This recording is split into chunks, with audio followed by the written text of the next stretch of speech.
documents. The state, the Attorney General, they are saying they are exchanging communications. A letter to the principal judge, a letter to the CDF, a letter to the Attorney General, a letter to the DPP. They are just still exchanging the communication. They are hiding under red tape, under bureaucracy, to continue violating Besigye and other prisoners of conscience. We thought court would bring that to a halt, that would stop that kind of impunity. Unfortunately, it would appear court developed fit of delay and had to delay the delivery of the judgment. So we are going to retreat and see the next course of action, how we shall get a remedy under the circumstances as we await for the court decision in this matter. But we leave these premises with a heavy heart, with the disillusionment, and of course, The most concerning thing has been Dr. yeah, I've canvassed all that. Because we have really stated the fact that Dr. Besigye's health is deteriorating by the day. And the judge ought to have recognized that fact, and it should be a compelling reason for the court to deliver the judgment today, to determine the fate of Dr. Besigye today. And we thought that would be instant, given this, the deteriorating health situation of Dr. Kiza Besigye. So we thought that would be a significant matter that would compel the trial judge to render a decision today. So I think that is the matter we have covered sufficiently. So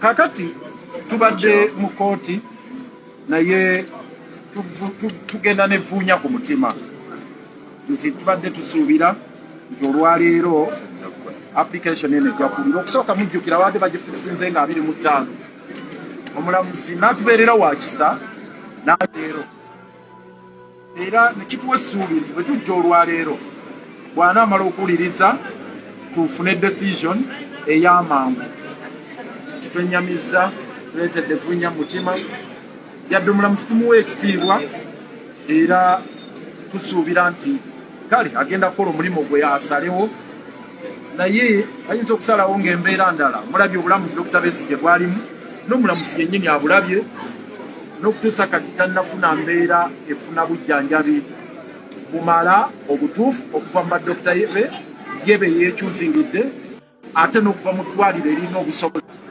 ate nga tubalaze nti okuva nga 31 omwezi ogwa January tewali wano bano kye baali bakoze era olwaleero kyeyoleserwako nti ne bye boogera ebya transferred files bagenda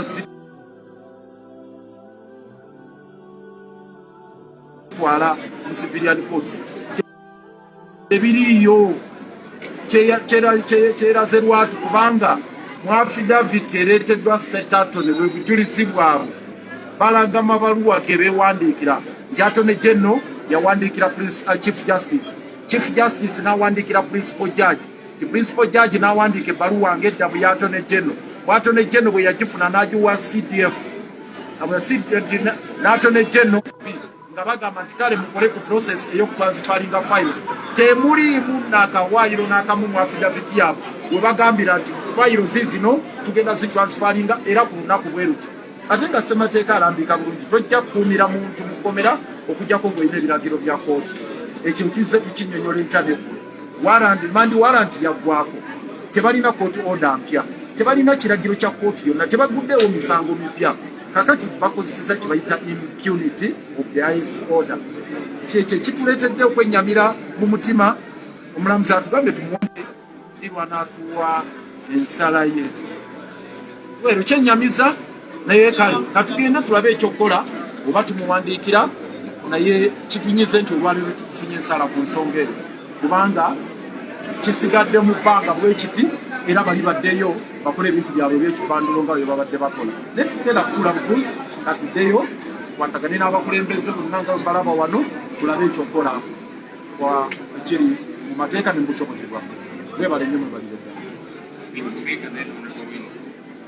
Yeah. Thank you. All has been spoken by our brother, Council Kwabo. One thing that I want to put in black and white This is not prosecution, this is persecution. Dr. Besigye would not be brought to court today if it was not for pressure. You notice this is the same judge that sent Kakwenza to prison instead of sending him to the ICU after the rape. Judge that said the cash bonanza at Parliament was legal. At the same time, this is the same judge that is sending Dr. Kizza Besigye back to prison instead of sending him to hospital.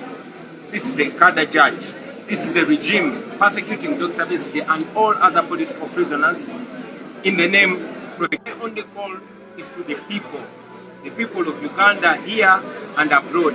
The only thing that works with this regime is pressure. I want to thank all those in Kenya, in all of East Africa and all over the world that are putting up pressure. Please put up pressure.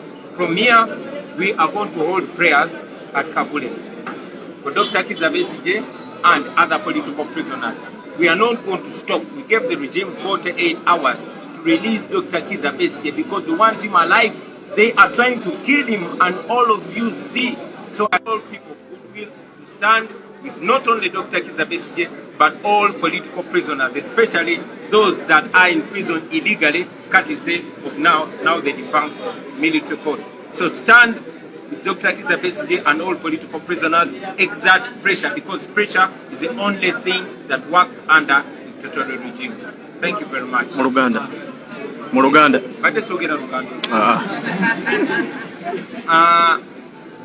Ebisinga council kwaga byogedde ekyenjagala okwogera mu bulambulukufu nti kuno si kwozesa wabula kutulugunya. Bali mu kutulugunya Dr. Besigye n'abasibe bonna abaasibwa mu bumenyi bw'amateeka. Singa teyabadde pressure wano mu Uganda n'okwetolola eggwanga n'okwetolola Africa kuba tebamwagalanga mulamu. Ensonga lwaki bamutadde mukomera mu mbeera gy'alimu.